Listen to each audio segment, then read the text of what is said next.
Cette troisième capsule vidéo qui a pour but de vous montrer comment animer un bain de lecture en première année.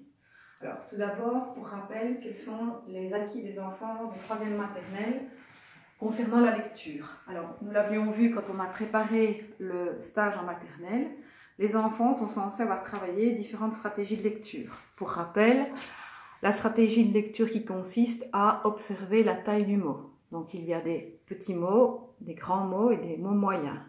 Alors les stratégies sont illustrées ici par les petits dessins.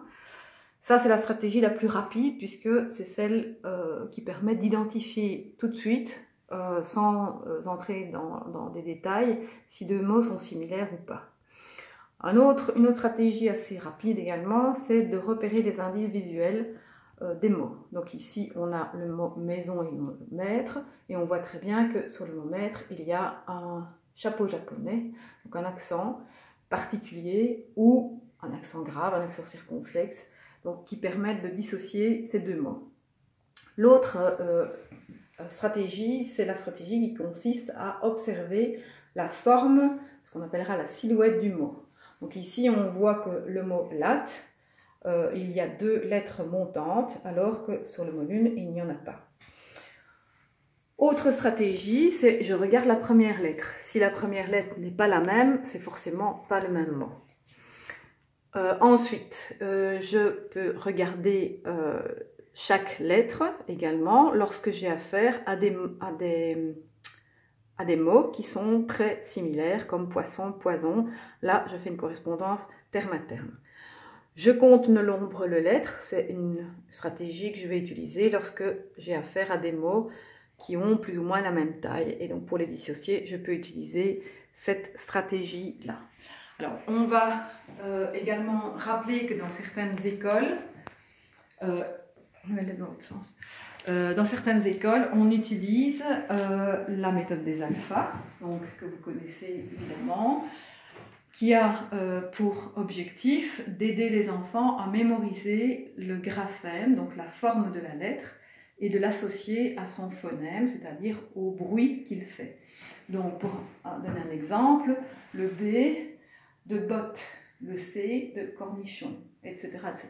Bon, j'y reviendrai par la suite, mais sachez que dans certaines écoles, on utilise cette méthode des alphas en troisième maternelle, et que donc les enfants ont déjà une idée des phonèmes correspondant à chacune des lettres. Alors, ce que je viens de vous montrer, donc les stratégies de lecture ici, donc vous les avez dans votre dossier Bonne rentrée à tous, à l'annexe 3. Voilà. La planète des alphas, là vous l'avez également dans vos annexes, l'annexe au cours. Alors, première chose à vous dire, on va se diriger ici, c'est que quand je démarre en première année, j'ai le choix du type de texte sur lesquels je vais débuter. Donc ici, j'ai fait le choix de débuter par une histoire, mais je ne vais pas toujours faire ce choix-là. Donc je peux aussi décider de travailler sur un autre type de texte, par exemple le contenu du plumier, ou le tableau des charges, ou je sais pas moi, je n'ai pas d'exemple ici en tête, comment est-ce que je m'appelle, un document sur lequel les enfants auraient des informations sur comment ils peuvent se présenter aux autres si les enfants ne se connaissent pas. Bref, donc ici j'ai fait le choix d'une histoire. Pourquoi? Parce que les enfants aiment bien les histoires, et j'ai fait évidemment le choix de sélectionner une histoire en lien avec le thème qui est évidemment celui de la rentrée. Alors si vous avez lu l'histoire qui se trouve également dans vos annexes, vous aurez remarqué que l'histoire est extrêmement répétitive. Donc prenons un exemple. Au niveau de la planche ici, la première planche, lundi, le maître demande à la poule, tu ne vas pas à l'école? Pas aujourd'hui, répond la poule, je vais acheter des œufs, demain peut-être. Deuxième planche, mardi, le maître demande au mouton, tu ne vas pas à l'école? Pas aujourd'hui, répond le mouton, je vais acheter de la laine, demain peut-être. Donc chaque fois ce qui change, c'est l'animal qui est chaque fois illustré et ce que l'animal produit, en l'occurrence des œufs, de la laine. Ici, on a la vache qui produit du lait. Le lapin, bon, il ne produit pas des carottes, mais il les mange, donc il est associé aux carottes. Ici, le cochon et le jambon, la chèvre et le fromage. Et sur la dernière planche, donc dimanche, on reprend. Les élèves demandent au maître, tu ne vas pas à l'école, pas aujourd'hui, répond le maître. Je vais acheter des œufs, de la laine, du lait, des carottes, du jambon, du fromage. Autrement dit, on reprend tous les mots qui ont été évoqués dans chacune des planches. Donc, première chose à dire, choisir un album ayant une structure extrêmement répétitive, où les enfants ont aussi des acquis. Donc, vous avez vu ici que sur chacune des planches, on fait référence au jour de la semaine. Et souvenez-vous, puisque vous les avez vécus en maternelle, les enfants travaillent sur le semainier tous les jours et donc identifient, reconnaissent les jours de la semaine. Donc, une fois que le texte est choisi, encore une fois, ça peut être une histoire, je vous l'ai dit, ça pourrait être une recette, mais en début d'année, ça n'a pas beaucoup d'intérêt. Ça pourrait être un bricolage, ça pourrait être une affiche. Bon, il faut trouver évidemment un point de départ qui correspond à la situation, qui est celle du 1er septembre, qui est celle de la rentrée. Donc, le tableau des charges convient bien, un tableau avec les règles de vie, ou le contenu du premier, je l'ai dit, ou encore une histoire. Alors, une fois qu'on a choisi son texte, on va identifier pour chacune des planches, donc là je vous ai mis un exemple, les mots, ce qu'on appelle les mots-clés. D'accord? J'ai déjà expliqué, je pense, ce que c'était que les mots-clés.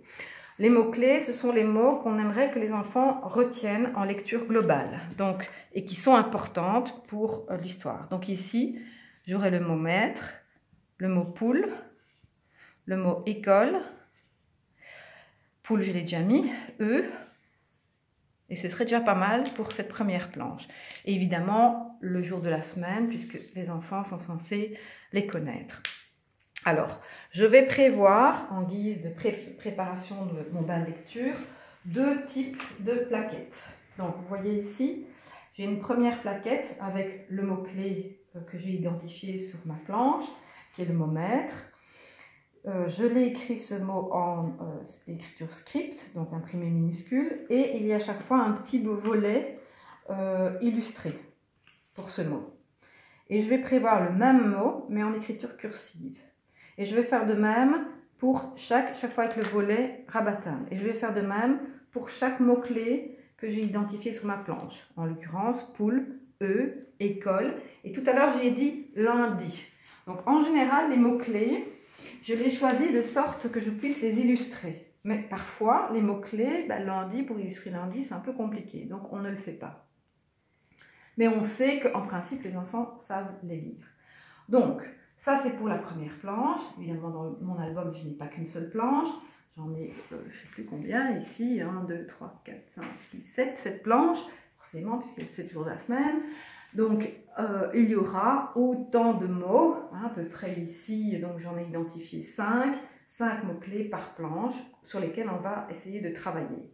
Évidemment, on vient de le voir, puisqu'on a vu que la structure était répétitive, certains de ces mots-clés vont revenir à chacune des planches, comme le mot maître et école. Donc, ce qui va varier, en l'occurrence, c'est les mots dont j'ai parlé tout à l'heure, c'est-à-dire le nom de l'animal et ce qu'il produit. Voilà pour ce qui est de la préparation. Alors, donc il y aura une boîte de mots-clés par type de texte étudié. Donc si on étudie, je dis n'importe quoi, 15 textes sur l'année, il y aura 15 boîtes de mots-clés avec chaque fois la couverture du livre s'il s'agit d'un livre, ou bien la recette s'il s'agit d'une recette, ou une affiche ici au-dessus s'il s'agit d'une affiche. À côté de ces mots-clés, je peux aussi identifier des mots outils. Vous voyez, ici, ce sont les mots outils que je souhaiterais que les enfants mémorisent en lecture globale. Donc, par exemple, ici, j'ai choisi là, donc de nouveau dans les 2 écritures, script et cursive. Donc, essentiellement, ce sont les mots que je vais retrouver dans tous les textes que je suis susceptible de lire. Donc, en l'occurrence, les déterminants, les prépositions, les mots liens, voilà. Et par définition, les mots outils, on ne peut pas facilement les illustrer. Hein. Par exemple, le mot dent, il y aura encore moyen de trouver une illustration avec un rond, avec un petit point au milieu pour montrer que c'est à l'intérieur de quelque chose. Ou le mot sous la table par exemple, je pourrais mettre une table avec un objet en dessous. Voilà pour ce qui est du matériel. Je vais m'arrêter là.